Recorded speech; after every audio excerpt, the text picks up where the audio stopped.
Hey guys, this is Loman02 again, and this is going to be the black, blue, green, red lands matchup that we had against player Sung to kind of follow up the deck tech that we did. So the first hand, and let me pause it real fast. You didn't see that one, but it was like a one lander that was like a spell land and couldn't cast anything, which is going to be pretty odd for this deck because it's a 41 land deck, and you should generally expect to be able to hit your land drops. So we keep this one right here, scry into a green sun zenith on top, and we're not opting to fetch. We don't want to fetch during this first turn because we'd like to find Dryad Arbor and get Ramunap down a turn earlier than it should be. So we'll let it play from here.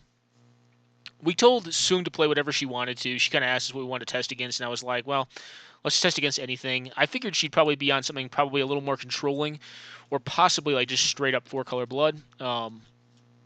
What I see when I see Forest, I think she's probably on something more controlling. I get Tropical Island because I don't think she's playing like mono green Stompy. That's not really her style. Find Tropical Island and go ahead and Green Sun Zenith here for Dryad Arbor. Kind of hoping it doesn't get removed, but I don't think she's the sort of player that'll just blow this thing up. She puts our Sylvan Caryatid down. We go ahead and put our Ramunap down. Fetch with this, and then for F6 value, which is definitely wrong, we actually go ahead and we go ahead and cycle it there, which is wrong. We shouldn't have done that because of the exact reason, because she cast Inquisition of Kozilek. We're able to get Gitrog Monster down against a Wasteland deck, which seems pretty nice. She does manage to Bazooka Bog us, which is kind of rough, but we didn't have that many goodies in there. We had a few. We go ahead and opt not to leave up our counter magic, get rid of the Grim Flayer, just so we can attack. I don't want her to get Grim Flayer hits in, because I think she's on a Life from the Loam deck too. She goes ahead and Sultai Charms, the enchantment. We actually don't draw a land this turn, which is kind of like meh. So we go ahead and up our odds of drawing land and also find a Crucible. In the next top two cards, we expect we'll probably find a land. So, see a Ramunap Excavator. She wastelands us again, but we find another land. We get rid of our blue land because we figure we'll be able to recast it on the following turn. Play out two lands here. Find a wasteland with Crucible in our hand. Lightning Bolt away her creature-based Crucible, and then force her to concede there after attacking and forcing a block out of Sylvan Caryatid. She saw her draw step and realized, hey, I can't deal with the raw card advantage of a Crucible plus this. This 6/6 is going to kill you anyways, but with the 6/6, drawing me two additional cards every turn, and with Loam Recursion, or not Loam Recursion, but Crucible Recursion, and the card she didn't see, which is Tireless Tracker, it's pretty over. And even if she could flood the board with a bunch of smaller creatures, I don't think she's apt to put a 6/6 on the board for 4 mana. We'd be able to Toxic Deluge to wipe it away. So we'll go to game two. Game two is a little more interesting. That one was a little more one-sided, just because we kind of had the combo. We had a combo before she did, and we were able to kind of accrue more advantage. This hand is actually pretty cool. So what makes me decide to keep it? Well, it's limited on black mana, which is kind of an issue. With Golgari Charm, but it has Bazaar of Baghdad, which I assume, at some point I'm going to be able to turn into advantage for myself. Although it is missing a land drop. So we go ahead and cycle turn one again, and we find Life in the Loam, so we're just luck sacks. But Life in the Loam with Bazaar, like I said, is just kind of like raw card advantage.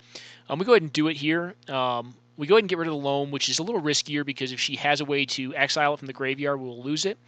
And what Bazaar does is actually protects Loam, which is what we do here. We get these lands back, but we actually miss a land drop.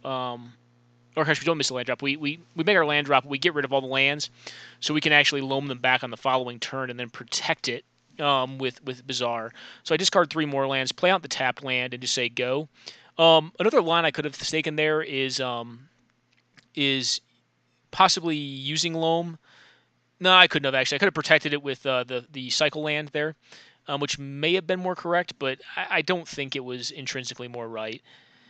She casts Snapcaster, kills my Ooze, but my Ooze has already done his job. So the Ooze right here, like why I knew her hand and I knew she would be able to kill it, but I was happy enough just to get rid of her Life from the Loam. I didn't even really gain any value off of it. I just got rid of this card specifically, and I'm more than happy just to do that. And that's kind of why the card's in the deck, is it allows you to get rid of those kind of cards.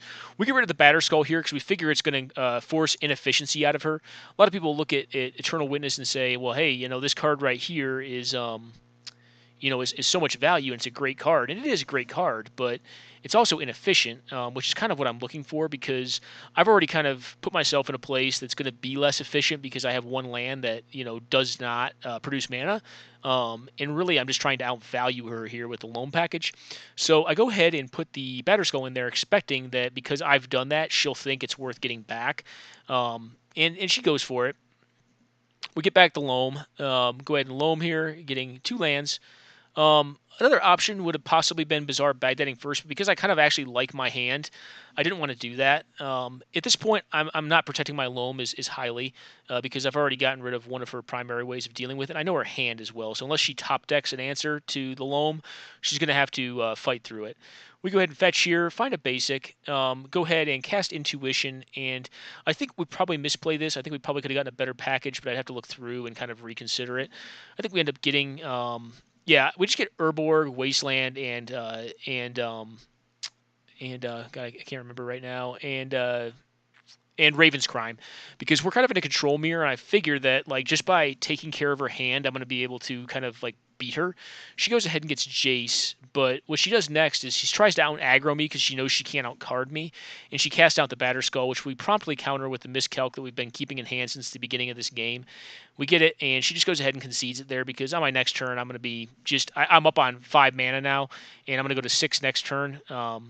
I'm going to accrue a ton of value with Life in the Loam and start finding a lot of real cards, plus start wiping out her mana base. The 3 damage she can do with Finks is frankly irrelevant, and if I really truly wanted to stop it, I could put Maze of Ith down and just prevent that damage, and neither the Eternal Witness or the Snapcaster really do it here.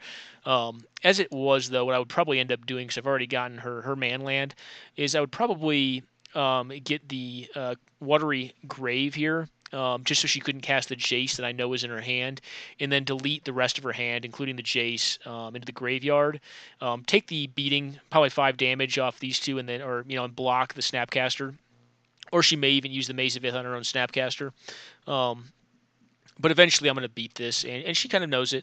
So that's how the deck works. That's how it runs, and how it uses some of the combo pieces. You never really saw like the full-out lock, but you kind of saw how it outvalues other decks. And this is a mirror of sorts, a mirror match of sorts.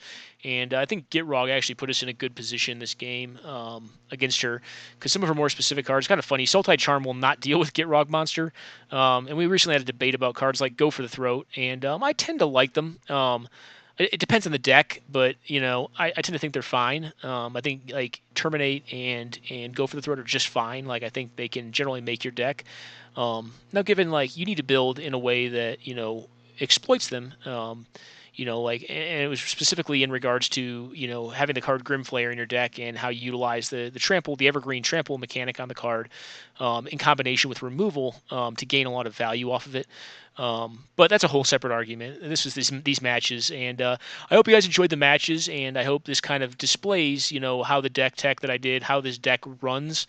And actually, like I said, it's a mirror match of sorts. So she's on more of probably a more mid-range variant of this deck, but it still accrues value through Loam. We're on a much more, I would say, all-in lands-based deck, but a mirror of sorts, and definitely very cool games. Like I said, I don't know if I optimally played it, and unfortunately weren't able to do some Realms Uncharted in this game. But I think it would have been fine here, especially with Bizarre Baghdad and Loam Recursion online. So thanks guys for watching, and this is the 100-card singleton format. If this is your first time watching, which is a player run event, player run format that is hosted on Gatherling.com. I say again, Gatherling.com, and is played every Saturday. I'm the host for the tournament, and you can find the rules for it on Gatherling. And again, Chainsaw Massacre. So take care now, guys, and enjoy.